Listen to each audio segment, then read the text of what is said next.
오늘 설교 제목은 예수님 때문에 하나님의 자녀가 된 우리입니다. 한번 따라서 하실까요? 예수님 때문에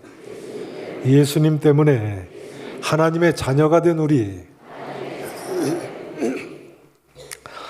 오늘은 제가 계산교회 담임 목사로 하는 마지막 설교입니다. 그동안 부족한 사람의 설교를 들어주셔서 감사합니다.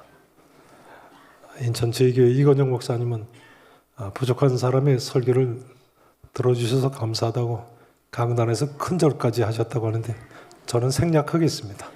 네. 저는 그래도 지난 27년 동안 코로나로 한 주일 설교를 못한 이후에는 몸이 아파서 강단에 서지 못한 일이 없었습니다. 참 감사한 일이죠. 그동안 성도님들께서 기도해 주셔서 그래도 27년 동안 하룻밤도 병원에 입원하지 않고 설교를 했습니다. 정말 하나님께 감사하고 성도 여러분께 감사 인사를 드립니다. 많은 분들이 저한테 은퇴해서 섭섭하지 않느냐고 물어보십니다.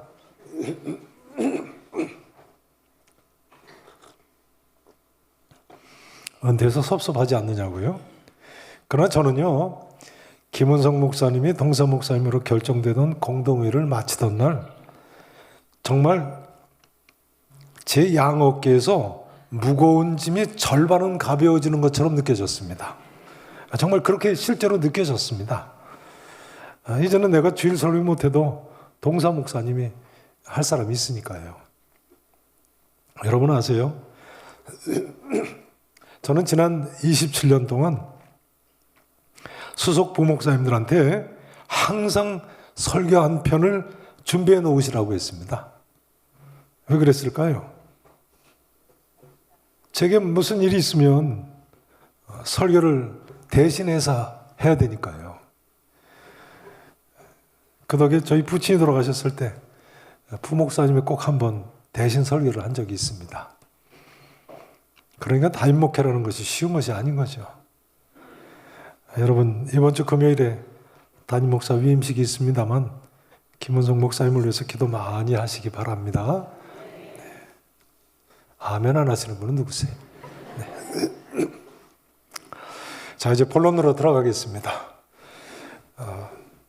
요한복음 1장 9절, 10절 말씀을 보시겠습니다. 제가 9절을 읽습니다. 10절 읽으세요.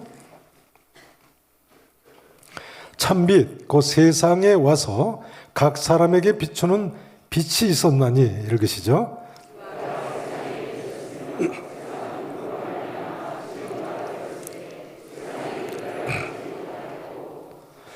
예수님의 수제자 사도 요한이 하는 말입니다.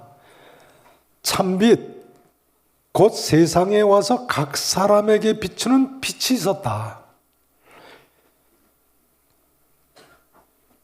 그가 세상에 계셨으며 세상은 그로 말미암아 어떻게 됐다고요? 지은 바 되었다고요. 여기 세상은 헬라어로 코스모스, 즉 온 세상, 온 우주를 가리킵니다. 여러분, 예수님께서 이처럼 참 빛이시고 온 우주를 창조하신 삼위일체 하나님이신 줄로 믿으시기를 바랍니다. 근데 놀라운 사실은 이런 예수님께서 이 땅에 오셨다는 사실입니다. 이것이 바로 성탄절의 의미 아닙니까? 성탄절은 삼위일체 하나님께서 이 땅에 오신 기념일이죠.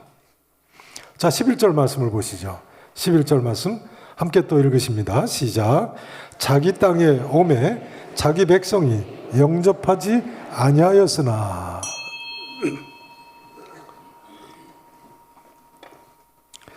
다시 보세요. 자기 땅에 오매.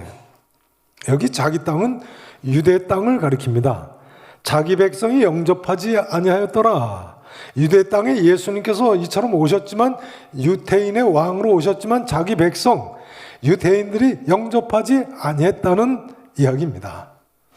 유대인들은 예수님을 영접하기는 고사하고 아예 십자가에 못 박아 죽여버렸죠. 왜 그랬습니까? 예수님을 믿지 않아서요. 절 좀 보세요. 예수님께서 2000년 전에 이 땅에 오셔서, 유대 땅에 오셨어요. 내가 하나님의 아들이다. 내가 메시아, 즉 그리스도 구세주다. 내가 너희 죄를 사해주겠다. 날 믿어라. 내가 십자가에 구약시대 속죄한과 같이 너희 죄를 대신 지고 너희 대신 십자가에 못 박혀 죽을 것이다. 그렇게 말씀을 하셨어요. 근데 유대인들이 이 말을 믿지 못해서 이 말을 하는 예수님을 영접하기는 고사하고 신성 모독죄를 범한다고 십자가에 못 박아 죽여버리고 말았습니다. 자신을 하나님의 아들이라고 메시아라고 주장하니까, 심지어 죽은 지 사흘 만에 다시 살아날 것이라고 하니까 이건 신성 모독죄라고 확신한 거예요. 그럼 왜 예수님께서는 내가 하나님의 아들이다, 내가 구세주다, 내가 너희 죄를 사해 주겠다고 날 믿으라고 하셨을까요? 왜 그랬을까요? 그것이 사실이니까요. 사실이니까 그렇게 말씀하실 수밖에요. 그러면요, 오늘날은 어떤 사람들이 예수님을 믿는 사람들이고 영접하는 사람들입니까? 2000년 전에 유대 땅에 오신 그 예수라는 사람이 하나님의 아들 구세주이시고 십자가에서 내 죄를 대신해 돌아가심으로 내가 죄사함을 받았다. 그리고 그분이 죽은 지 사흘 만에 부활하셔서 내가 죽는다고 해도 부활의 소망이 있다. 그렇게 믿는 사람들이 예수님 믿는 사람이고 예수님을 영접하는 사람들이 아니겠습니까? 예수님을 그렇게 믿는 사람이 참빛이 예수님이라는 사실을 아는 사람이고 예수님을 믿는 사람이고 예수님을 영접하는 사람이고 하나님의 자녀가 되는 권세를 받은 사람이라니까요. 12절 말씀을 읽어보세요. 12절 말씀. 자, 같이 함께 읽으십니다. 시작. 영접하는 자, 곧 그 이름을 믿는 자들에게는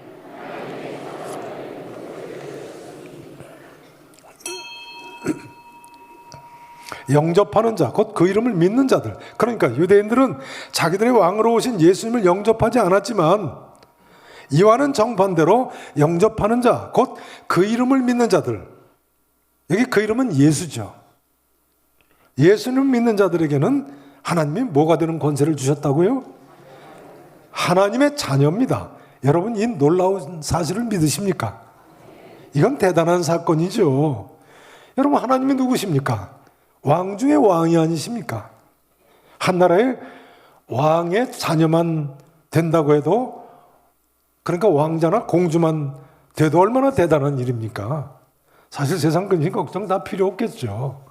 왕자나 공주가 돈이 없어서 걱정이겠습니까? 먹고 입을 것이 없어서 걱정이겠습니까? 승진을 못할까 봐 걱정이겠습니까? 무슨 걱정이 필요하겠습니까? 여러분, 내가 일국의 왕자나 공주라고 한번 생각해 보세요. 생각만 해도 즐겁지 않습니까? 별로 즐거운 표정을 짓지 않으셔서 문제네요. 그런데 우리는 심지어 천지 만물을 창조하신 왕 중의 왕이신 하나님의 자녀들인데요. 이 세상에 걱정할 것이 무엇이 있겠습니까? 그래서요, 저는 큰 수술을 앞두고 계시거나 중환이신 분들이 기도를 좀 해달라고 저한테 오시면요, 바로 오늘 성경 이 기절을 읽고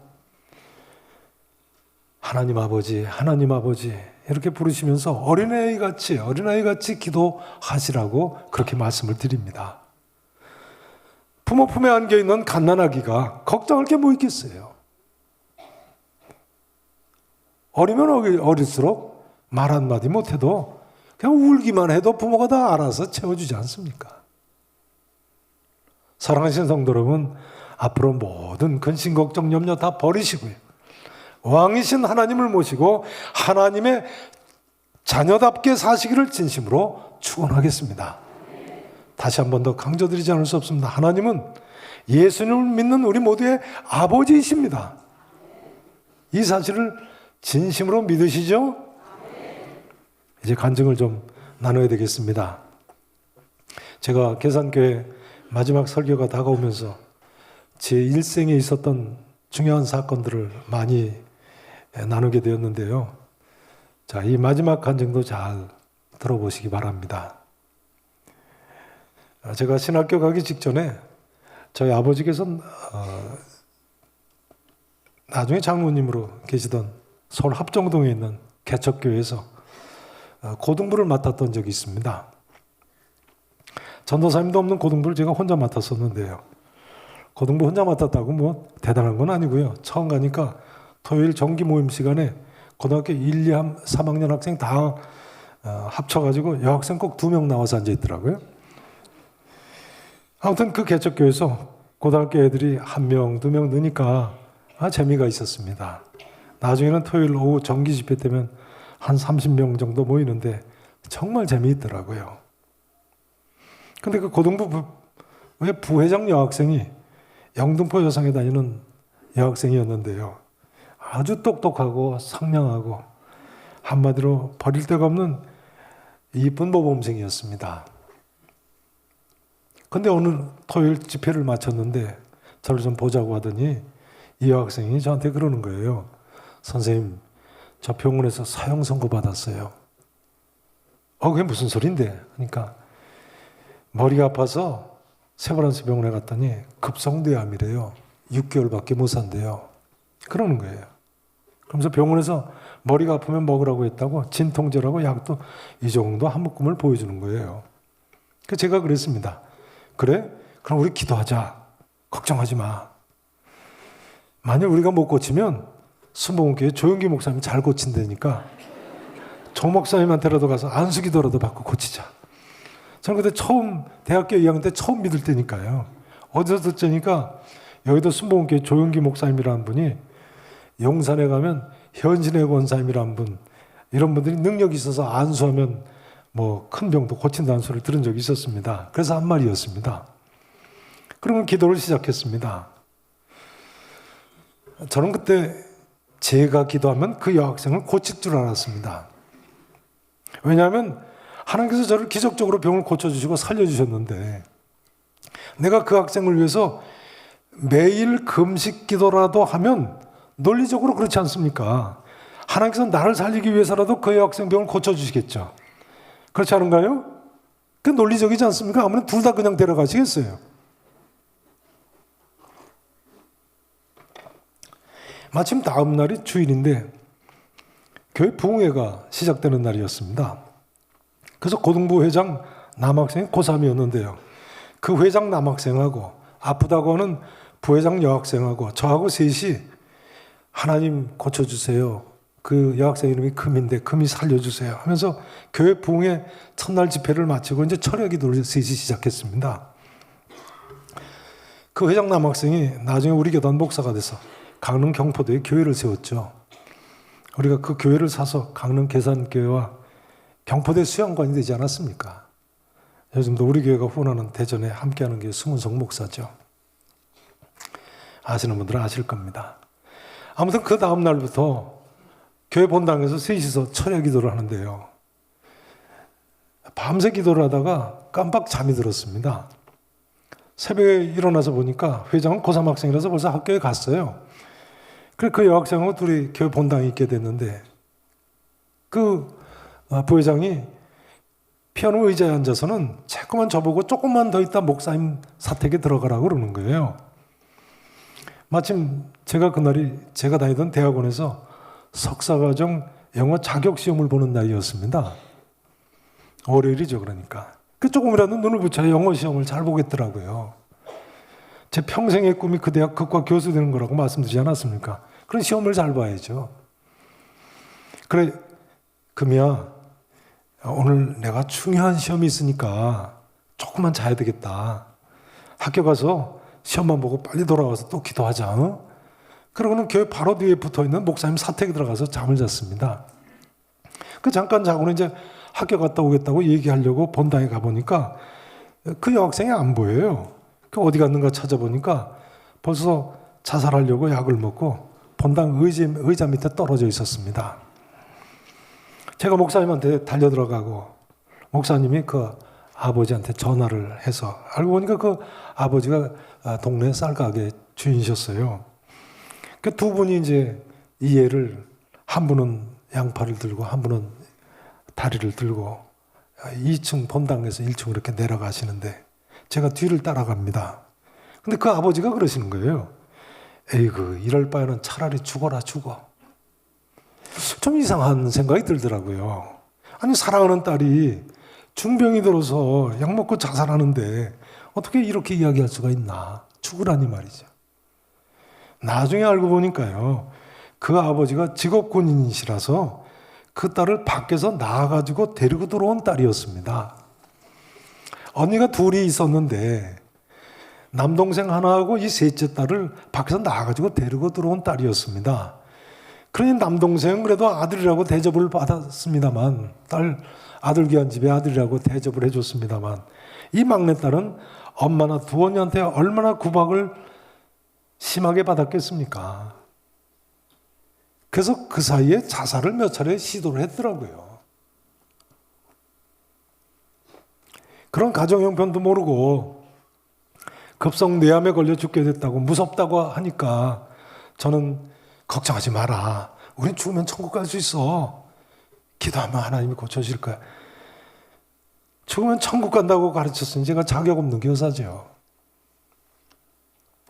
세브란스 병원으로 데려가서 제가 의사 선생님한테 만나자마자 이 여학생 뇌 엑스레이를 찍어보자고 그랬습니다. 근데 의사가 뇌 사진 찍고 나오더니 별 이상이 없는데요. 그 애가 저를 속인 거죠. 하여간 그 애한테 다 속았어요. 나중에 알고 보니까 그 애가 머리가 아프다고 심하게 아프다 그러니까 교회 성가대 언니들 중에 간호사로 있는 여청년이 둘이 있었는데 그 여청년들이 진통제를 모아서 줬다는 거예요. 지금도 그런지 모르겠습니다. 그때는 그런 게 가능했던 거죠. 그 진통제를 제가 보는 순간 뺏었어야 하는데 말이죠. 그때 세브란스 병원에서 밤샘을 하고 제가 집에 돌아가는 골목길을 걸어가면서 통곡을 했습니다. 골목길을 울면서 걸어가면서 소리내서 이렇게 기도했습니다. 하나님께서 제게 맡겨주신 양 한 마리를 잃어버렸습니다. 하나님 용서해 주십시오. 그 사건이 제가 신학교를 가는데 중요한 한 이유가 됐습니다. 뭘 알아야 되겠더라고요. 무엇보다도 허무해서 견딜 수가 없었습니다. 벽제 화장터를 갔는데요. 저는 그때 화장터라는 데를 처음 가봤습니다. 인생이 그렇게 허무합니까? 아니 엊그제까지만 해도 같이 뛰어놀던 애가 화구에 넣어지고 스위치를 켜는데 못 살겠어요. 요즘은 화구가 멀리 떨어져 있죠. 아예 보지도 못하게 이렇게 커튼을 내립니다만 그때만 해도 벽제 화장터 바로 화구 앞에까지 유족들이 들어가서 바로 앞에 보는 데서 이렇게 스위치를 켜니까요. 고등부 애들이 뭐 20여 명은 울고불고 난리 났죠. 정말 인생이 허무하더라고요. 그런데요, 그 순간에 제게 무슨 소리가 들리는 것 같으냐면요. 잘 들어보세요. 이런 소리가 들리는 것 같은 거예요. 아버지가 사랑하는 딸의 시신을 그냥 태워버리고 말겠느냐. 아버지가 사랑하는 딸의 시신을 그냥 태워버리고 말겠느냐. 하면서 퍼뜩 드는 생각이요. 어렸을 때 시골에서 어른들이 방에 군불 뗀다고 하지 않습니까? 그 생각이 나는 거예요. 어른들이 군불 뗄 때 방 쓰레기도 같이 태우죠. 그때 어른들이 제 손톱 발톱 깎은 것도 같이 태우셨거든요. 그러면서 여기 보세요. 생명이 떠난 육신은요, 여기 손톱 요 하얗게 더 자라서 잘라서 군불 태우는 이 더 자란 부분하고 이 건드리면 아픈 이 빨간 손톱 부분하고 차이가 있습니까? 없습니까? 더 자란 부분하고 이 건드리면 아픈 빨간 부분하고 생명 떠난 사람 차이가 있어요? 없어요? 없죠. 그러면 이 더 자란 하얀 부분하고 이 팔하고 차이가 있습니까? 없습니까? 죽은 사람. 차이가 없죠. 이 몸하고 차이가 있습니까? 없습니까? 차이가 없지요. 그런데요, 저희 아버지는 방에 군불 떼실 때 제 손톱 깎은 거 아무렇지도 않게 태우시잖아요. 오히려 태워야만 되는 거죠. 그러고 보니까 하나님이 우리 아버지이신 것이 사실이라면 우리 인생의 문제가 해결되겠더라고요. 허무한 문제가 해결이 되겠더라고요. 하나님께서 우리 아버지시기만 하면 죽음 후에도 길이 있겠더라고요. 그렇게 생각하시죠? 하나님은 전능하신 하나님이신데 그분이 우리를 사랑하시는 아버지라면 죽음 문제까지도 분명히 해결하실 수 있는 거죠. 생명 떠난 이 육신 불태우는 것이 마땅하고 당연한 거죠. 그런데 성경은 여러분 뭐라고 가르칩니까? 하나님 살아계실 뿐만 아니라 우리 아버지이세요. 우리를 사랑하시는 아버지이세요. 믿으실 수 있기를 축원합니다. 믿는 자들에게는 하나님의 자녀가 되는 권세를 주셨다니까요. 믿으실 수 있기를 다시 한번 축원하겠습니다.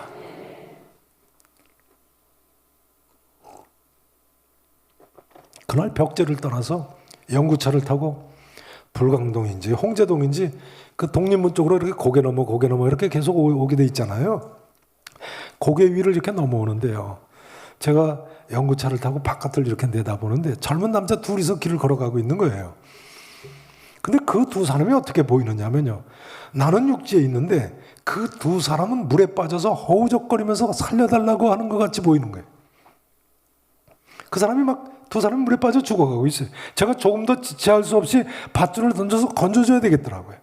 그러면서 제게 이전 찬송가 500장 찬송이 막 터져 나왔습니다. 무슨 찬송입니까? 물 건너 생명줄을 던져라. 누가 저 형제를 구원하랴. 우리의 가까운 형제니 이 생명줄 누구가 던지려나. 생명줄 던져 생명줄 던져 물속에 빠져간다. 생명줄 던져 생명줄 던져 지금 곧 건지어라. 너 빨리 생명줄 던지어라. 형제여 너 어찌 지체하나. 보아라 저 형제 빠져간다. 이 구조선 타고서 속히 가라. 생명줄 던져 생명줄 던져 물속에 빠져간다. 지금 곧 건져라. 근데 여러분 어떻게 생각하십니까? 이것이 사실은 영적으로 말입니다. 우리 인생들의 실상 아닙니까? 지금 이 순간에도 영적으로 수많은 사람들이 물속에 빠져 죽어가고 있는 것과 같지 않습니까? 전 세계적으로 1초에 4명씩이나 죽는다는데 1초에 말이죠. 바로 이 사건 때문에 전 결정적으로 총신신대원에 들어갔습니다. 대학원이고 외국어 시험이고 뭐고 조금 더 지체할 수가 없더라고요. 죽어가고 있는데 어떡하겠어요? 여러분, 이 복음 구원의 놀라운 기쁜 소식을요, 모든 사람에게 지체하지 말고 전하시기 바랍니다. 너희는 온 천하에 다니며 만민에게 복음을 전파하라. 주님의 명령이세요. 이 구원의 기쁜 소식을 전쟁에서의 승리의 소식을 아테네 시민들이 믿기만 하면 됐던 것처럼 듣고 믿기만 하면 죽을 사람이 구원받을 수 있다고 말씀드리지 않았습니까? 부지런히 전해야죠. 모든 사람에게 사실은 예수님을 믿어서 하나님 자녀가 되는 것이 이 세상 어떤 것보다 가장 중요합니다. 그래서 15세기의 성자 토마스 아켄피스는요, 이렇게 쓰고 있습니다. 이제는 예수님 외에는 더 좋은 것을 찾아 헤맬 필요가 없다. 이제는 예수님 외에는 더 좋은 것을 찾아 헤맬 필요가 없다. 아켄피스는 사도 바울의 갈라디아서 6장 14절의 말씀을 그 근거로 들고 있습니다. 갈라디아서 6장 14절 이런 말씀이죠. 내게는 말이죠, 우리 주 예수 그리스도의 십자가 외에 결코 자랑할 것이 없도다. 그러니 이제는 예수님 외에는 더 좋은 것을 찾아 헤맬 필요가 없다는 거예요. 토마스 아켄피스는 믿음이 있는 사람은, 잘 들어보세요, 어디를 가든지, 믿음이 있는 사람 말이죠, 어디를 가든지 자기의 위로자이신 예수님을 모시고 다니면서 그분에게 이렇게 말한다 하면서 이렇게 이야기합니다. 예수님, 위로자인 예수님 모시고 다니면서 이렇게 말한다는 거예요.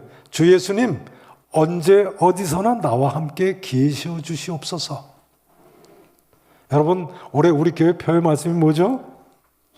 자, 다 같이 읽으실까요? 시작.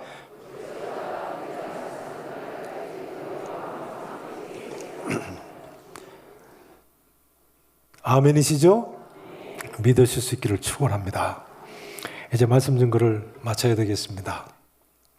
끝으로 그 부회장 이야기를 조금만 더 하겠습니다.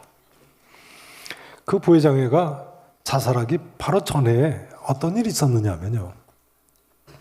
그 교회에서는 해마다 성탄절 2부가 되면 새벽송을 돕니다. 새벽송 아시죠? 요즘은 잘 안 합니다만 제가 계산교 27년 전에 부임할 때만 해도 새벽송을 갑부서에서 많이 했었죠. 새벽송이 뭡니까?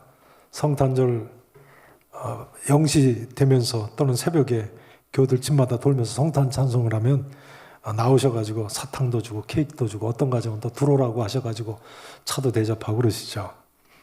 근데 그 애는 처음으로 그 여학생 집에 새벽송을 돌러 간다는 거예요. 개척교회니까요. 담임 목사님하고 청년들, 중고등부 학생들 다 해서 한 20명 가까이가 이제 그 집을 가게 됐습니다.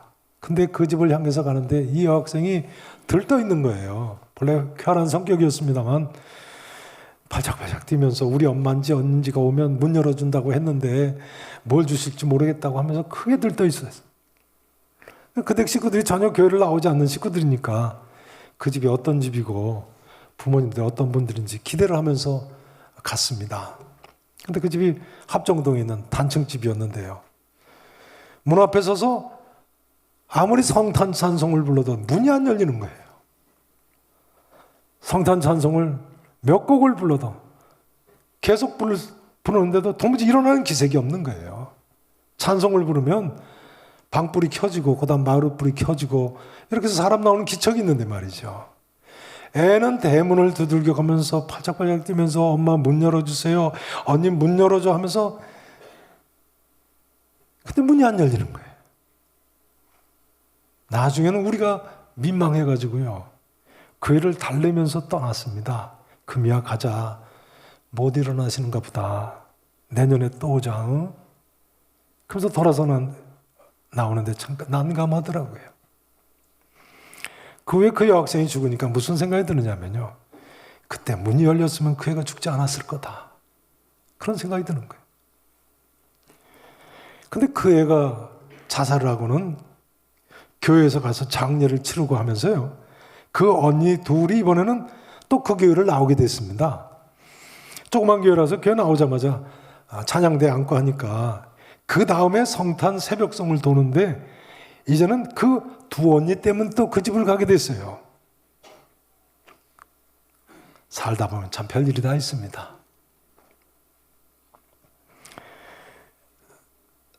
그 집이 이제 저만큼 다가오는데요. 제가 도저히 못 참겠는 거예요. 그래서 옆에 같이 가는 두 언니 중에 한 언니한테 제가 물어봤습니다.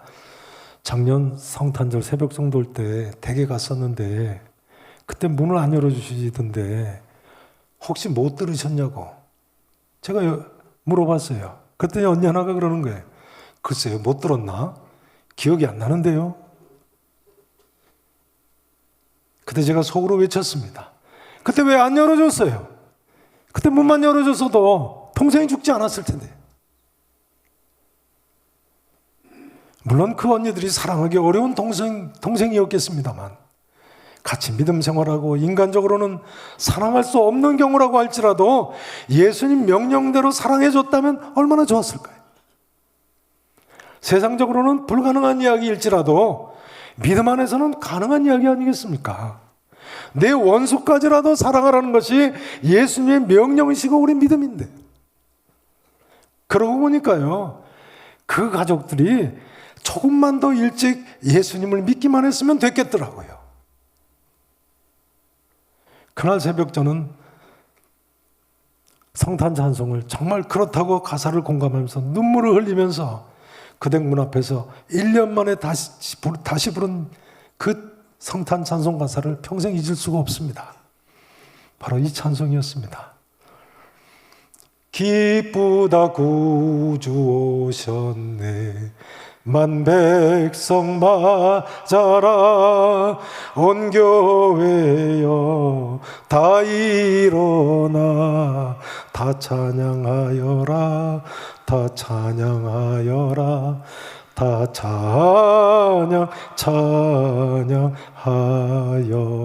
찬양하여라. 이 복음 구원의 기쁜 소식은요 만백성에게 필요한 것이고 온 교회가 다 일어나서 전해야 하고 찬양해야 하는 것입니다. 이제 말씀드린 것을 정리를 하겠습니다. 성도 여러분, 하나님께서는 분명히 살아계십니다. 뿐만 아니라 하나님은 우리 아버지이십니다. 그리고 예수님은 분명히 창조주 삼위일체 하나님이시고 이 땅에 오신 하나님의 아들 구세주이십니다. 여러분, 하나님께서는 진실로 우리를 이렇게 구원하셨습니다.